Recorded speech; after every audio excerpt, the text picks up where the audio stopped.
What if you were accused of a crime you couldn't remember committing? This is the harrowing reality that befell Airman Jimmy Shaver.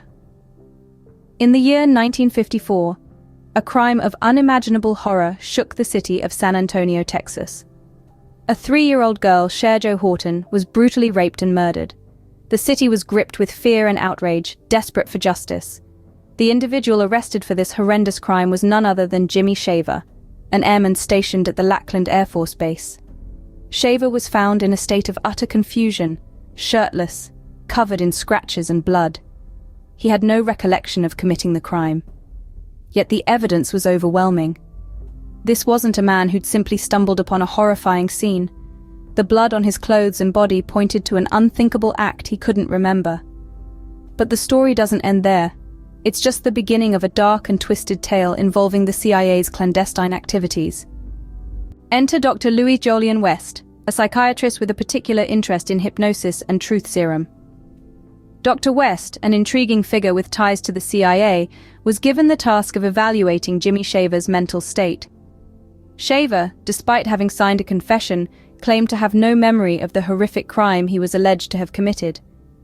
Under the watchful eye of Dr. West, Shaver was subjected to a potent combination of hypnosis and truth serum. This was not just any ordinary psychiatric evaluation. It was a deep dive into the hidden recesses of Shaver's mind, guided by a man whose methods were as unconventional as they were controversial. In this altered state, Shaver confessed to the crime, citing repressed memories of childhood abuse as a driving force behind his actions. It was a shocking revelation, a chilling glimpse into a tormented psyche. Yet doubts lingered. Was this a genuine confession, or were there other forces at play? Only time would reveal the full extent of Dr. West's involvement and the shadowy world of mind control experiments. In the courtroom, the weight of Shaver's confession under hypnosis heavily influenced the jury.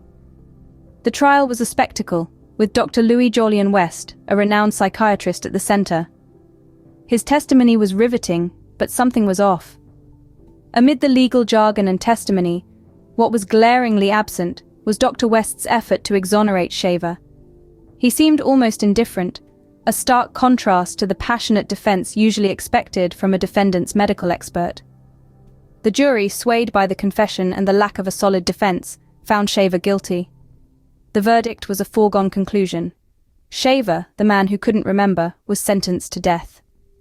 His execution marked the end of a horrifying chapter, closing the book on a crime that had shaken the community to its core. Justice served, or so it seemed, but the truth was far more sinister. What if I told you that Dr. West had ties to a covert CIA project known as MKULTRA? This operation, initiated in the early 50s, had a sinister objective: to control the human mind. MKUltra was a clandestine endeavor, a strange amalgamation of Cold War paranoia and the relentless pursuit of power. Now let's connect the dots. Dr. Louis Jolyon West, the psychiatrist who evaluated Jimmy Shaver, was linked to this very project. Remember, Shaver, under hypnosis and the influence of truth serum, confessed to a crime he initially had no memory of. And it was Dr. West who conducted these sessions, using methods eerily similar to those outlined in the MKUlTRA project. Dr. West's use of leading questions and hypnosis during Shaver's interrogation has raised eyebrows. Could it be possible that Shaver's confession was a byproduct of these mind control experiments? Could his memory have been manipulated, shaped to fit a narrative that was not his own? It's a chilling thought, isn't it? The idea that a man could be convicted, not on the basis of concrete evidence, but on a confession possibly extracted through mind control techniques. It's a narrative that doesn't sit comfortably, that shakes our faith in the justice system. But this isn't just about Shaver. It's about the countless others who may have been unknowingly ensnared in the web of MKUlTRA, their lives manipulated like pawns on a chessboard. It's about the ethical boundaries that were crossed in the name of national security and the pursuit of power. In the end, we're left with more questions than answers.